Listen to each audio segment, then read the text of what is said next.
Good morning. I want to acknowledge we are gathered on the traditional territory of the signatories of Treaty 6, and I acknowledge the Métis people who share a deep connection with this land. I'm Nathan Ip, the Alberta NDP candidate for Edmonton Southwest, and with me is David Shepherd, our candidate for Edmonton City Centre. And today we're joined by Aaron Flynn and Scott Nye from Inflection Games. We're here today for a very exciting announcement for Alberta's digital media and video game industry, an important announcement for jobs and investment right here in Edmonton. But before we get to that, I want to take a minute to remind us how we got to this point. In 2016, the NDP government started talking to Alberta digital media companies about what it would take to grow this industry. These companies all told us the same thing. Alberta's not competitive enough. Other jurisdictions were doing more to support and grow this industry. So we set out to change that. In 2018, the Alberta NDP brought in the Interactive Digital Media Tax Credit, offering a 25-cent credit on wages, salaries, and bonuses paid to employees working to create interactive digital products like video games and post-production in film and TV. An additional 5% credit was offered to companies who hired from underrepresented demographics, including women, Indigenous people, and people with disabilities. So a 30% credit in direct competition with Quebec and Ontario's credits, and much better than BC's 17.5% tax exemption. In the battle for investment and economic growth, Alberta's digital media tax credit was a direct salvo on these other jurisdictions, sending the signal that Alberta was ready to step up and compete in an industry worth $5.5 billion in national GDP. And it was working. We saw companies move to Alberta while those already here expanded their workforce. Sadly, against the best advice of business leaders and economists, this credit was one of the first of many good economic programs the UCP government cancelled after the election. At the time, the UCP said economic diversification was a luxury and called the tax credit a boutique program, one not needed for growth. Here we are, 4 years later, and Alberta has fallen behind. And as someone who has worked with startups and the innovation space before getting into politics, I saw the impacts this had firsthand. For more on that, I will turn it over to Scott. Thank you, Nathan. Thank you, and good morning, everyone. While part of the leadership team here at Inflection Studios, I'm also fortunate enough to be the chair of Digital Alberta. We're the industry association for IDM technology in the province. And it's important for Digital Alberta to advocate on behalf of our members. That includes some of the largest names in the industry, but also small independent studios that are just starting out. Now, as part of this advocacy, it's also our role to bring forward for consideration and subsequently support good policy when it's being discussed. And to be clear, regardless of what side of the aisle you sit on, digital media tax incentives are good policy. We've seen this in other provinces. Bipartisan support for this sector has been key in seeing it flourish across Canada. In fact, here in Canada, over 32,000 Canadians work in our sector. These are tech-savvy, highly educated, and well-paying jobs. But Quebec, Ontario, and BC, they dominate the landscape. They do so by aggressively courting companies, emboldened through tax policy choices that attract companies and talent to their tech ecosystem. Without digital media tax incentives here in Alberta, we are simply not competitive. Alberta is not a destination that attracts investment to compete in this global industry. And in fact, without these incentives, jobs are leaving our province. It doesn't need to be the case. We witnessed before, when we did have the right incentives in place in Alberta, the number of jobs in our sector doubled in just a short period of time. And we know from speaking with government that the program paid for itself. This is not a corporate handout, but rather a key driver of economic growth here in the province.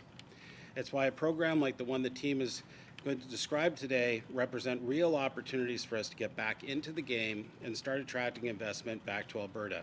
Supporting interactive digital media was the right thing to do then, and it's the right thing to do now. I'll pass it over to Aaron Flynn, CEO of Inflection Games. Yeah, thank you, Scott, for sharing some of that data and some of the important recognition of the policy here. A bit of a personal story for me. I've been building computer games in this province for almost 25 years now, and when the NDP unveiled the digital media tax credit in 2018, for the first time I was excited to be doing so in Alberta on a level playing field, and that was a critical part of us having the opportunity to gather investment for this studio, and we're now over 130 folks here building computer games right here in Alberta. And when the tax credit was lost in 2019, it definitely set us back, and I watched all of my colleagues begin to question continuing to build games here in Alberta as they saw the attractive nature of other jurisdictions, other things like that. And it's been a tough road to hoe through the pandemic and everything else as we've watched these tax credits disappear while still flourishing and still being, in some places, amplified and accelerated and celebrated in jurisdictions like British Columbia, Ontario, and Quebec.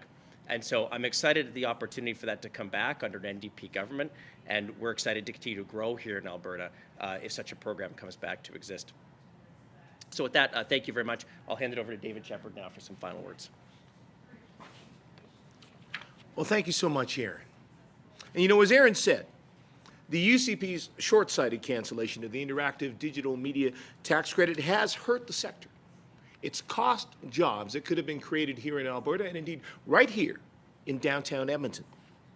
As a result, according to a report from the Entertainment Software Association of Canada, Alberta is missing out on investment and we are losing ground.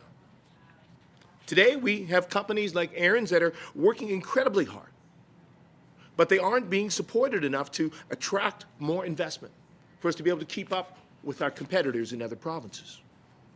The end result is that we have stagnant growth and fewer jobs for Albertans in this industry at a time when we could have been drawing global investment and creating more jobs.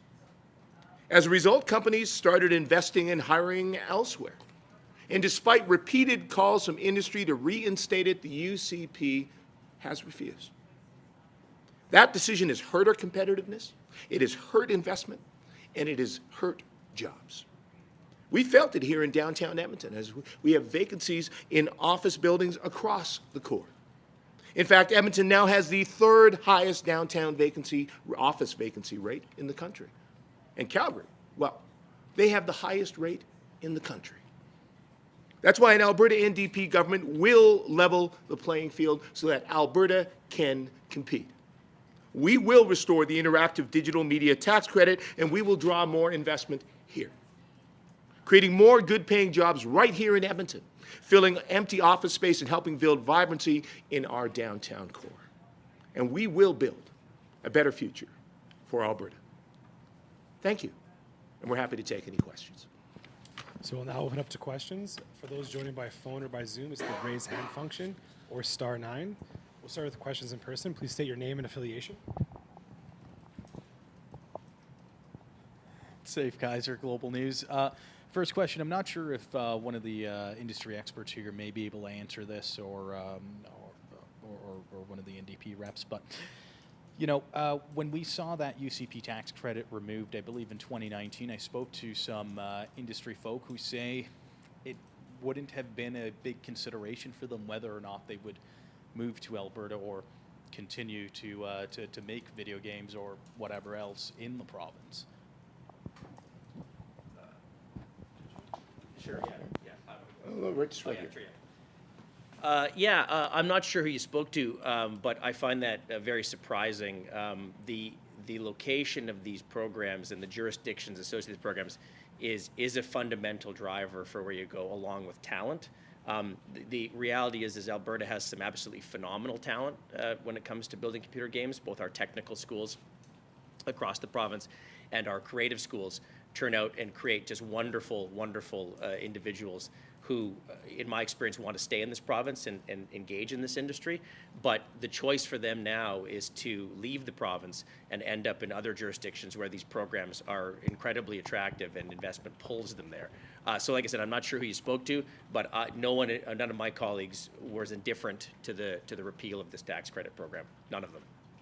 And for Dave Shepard, just wondering, you know, we're in the final stretch of the election here, you know, it's sort of the last minute scramble to try to convince those undecideds, you know, to vote for your party. What kind of success have you been seeing at the door, and what do you plan to be doing today, tomorrow, Sunday, right before E-Day? You know, I've had the opportunity to go out and speak to folks on the doors in a couple different areas of the province, you know, support some of our candidates as part of my work to bring an Alberta NDP government in to represent my constituents here in Edmonton City Centre and the concerns that they have. And I've found, you know, in the last few days in particular, a lot of folks who have been lifelong conservatives, much like some of the prominent individuals we've seen like Doug Griffiths or Thomas Lukasik or others, who are saying, you know, they simply cannot vote for Danielle Smith. The extreme points of view, the utter lack of respect for the rule of law. Folks are deeply concerned about the impacts that a Danielle Smith-led UCP government could have over 4 years. So what I'm hearing is more and more folks who were traditional conservatives are choosing to lend us their vote in this election. So I'm excited to hear that. I'm excited by the momentum, and I think I and all of my colleagues are going to be continuing to hit those doors and work hard until 8 p.m. Monday night. We'll do one more pass for questions in the room. We'll go now over to Zoom.